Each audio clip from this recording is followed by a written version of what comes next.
이들에 대해서 이게 조직적이다, 배후가 있다 이런 주장을 하는 분이 계세요. 더불어민주당 표창원 의원 직접 만나보죠. 표 의원님 나와 계십니까?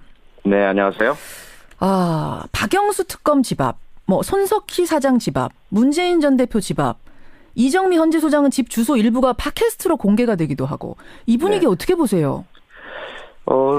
상당히 걱정스럽고요. 예. 한마디로 말씀드리자면 헌재나 특검 그리고 국민 다수를 공포에 몰아넣겠다라는 의도성이 상당히 짙게 보입니다. 그렇게 해서 그러한 공포 분위기를 조성을 해서 자신들이 원하는 방향으로의 변화를 이끌어내겠다. 그런 부분들은 테러방지법에 규정한 테러 개념에 맞아떨어지거든요. 예. 그래서 이 부분에 대해서 수사가 필요하다라고 저는 생각을 합니다. 그 인터넷 게시판에 올라오는 글들도 수위가 대단해요. 제가 앞에서 잠깐 소개했습니다만 이정미가 판결 전에 사라져야 된다. 내가 살해하겠다. 나는 죽어도 여한이 없다. 이런 심한 말까지. 할복단을 모집한다. 준비물은 회칼, 흰장갑, 유언장이다. 특검목 쳐야 한다. 이런 글들도 이거 처벌 안 됩니까? 그 중에 한 명은 자수를 했죠. 경찰이 수사한다라고 발표하는 순간 25살짜리 대학생이요. 예, 이정미 헌재 소장 대행에 대한 살해하겠다. 네네. 그런데 다른 글들도 역시 마찬가지로 처벌 대상인데요.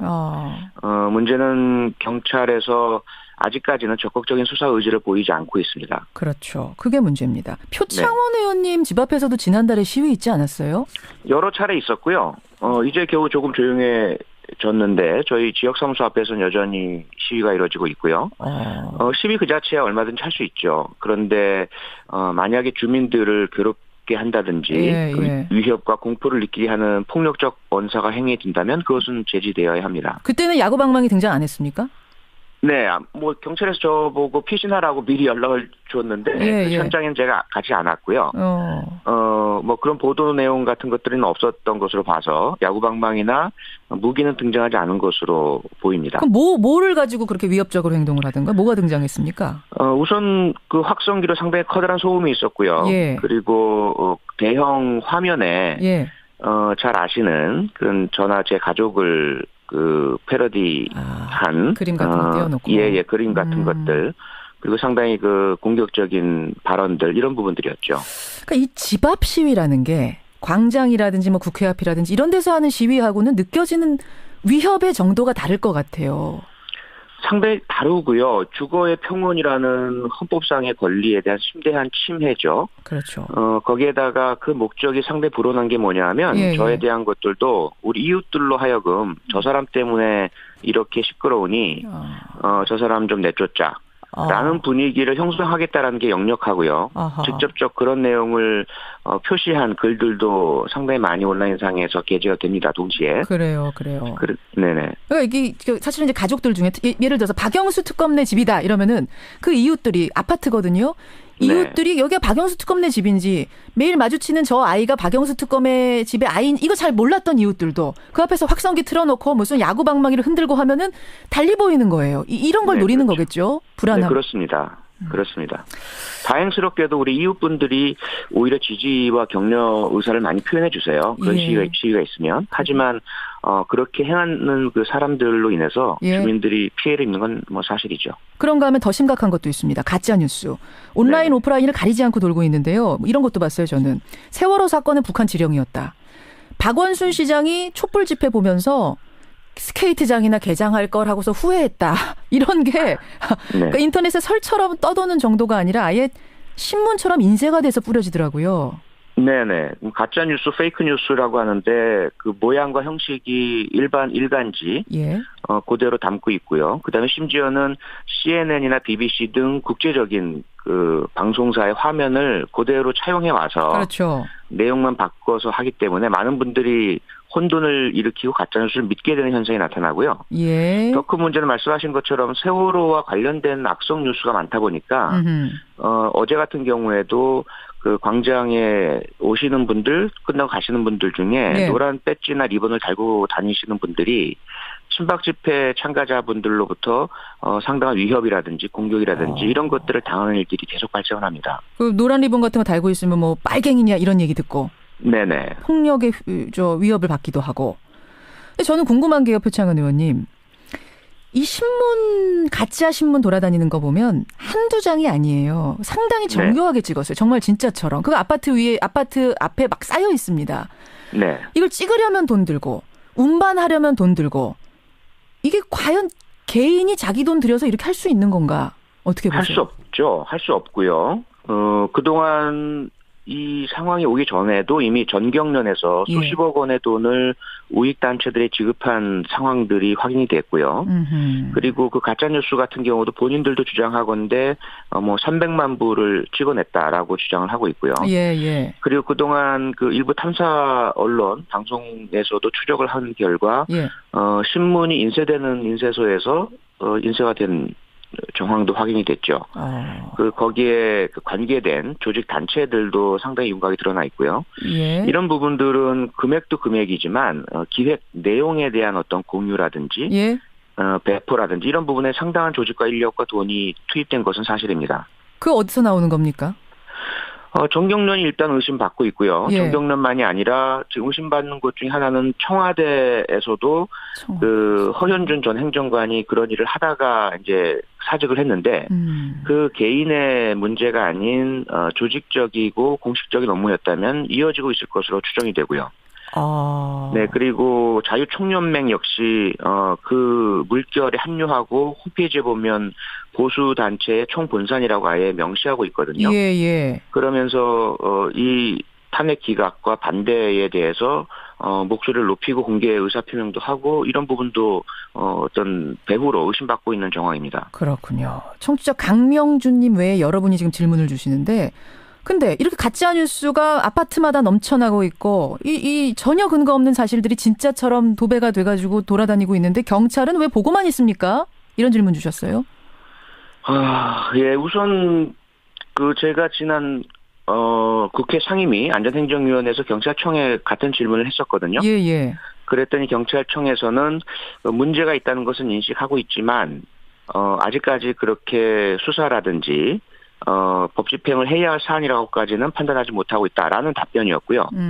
이에 대해서 이제 제가 그렇지 않다라는 증빙과 주장을 하면서 첫째 어떤 박근혜 직무정지 상태인 대통령의 현 상황에 대한 동정론 때문에 어느 정도의 불법 행위를 그냥 방치 관용하고 있는 것 아니냐. 눈 감아주고 있는 거 아니냐 한마디로. 네네. 둘째로는 경찰을 포함한 법집행기관과 정부 요소에 현 국정농단 세력과 연결되어 있는 부역 세력들이 자리 잡고 있기 때문에 편향적인 봐주기를 하고 있는 것 아니냐. 이런 질문을 제가 했고요. 답이 뭡니까? 답은 경찰청장은 그렇진 않다. 아니라고 했겠죠. 아니라고. 네네. 아니라고 했지만 제가 제기한 문제들에 대해서 테러 행위 또는 형법상의 폭행, 협박 그리고 폭력 행위 등 처벌에 관한 법률 위반에 해당되는 2인 이상의 폭행, 위협, 협박 그리고 신문법 위반, 저작권법 위반, 명예훼손 그리고 정보통신망법 위반 이런 다양한 범죄 행위들에 대한 수사를 적극적으로 하는 것을 검토하겠다. 이런 말까지 발언했습니다. 아니라고 했으면 이제는 그 적극적인 수사로 보여주면 되는 거고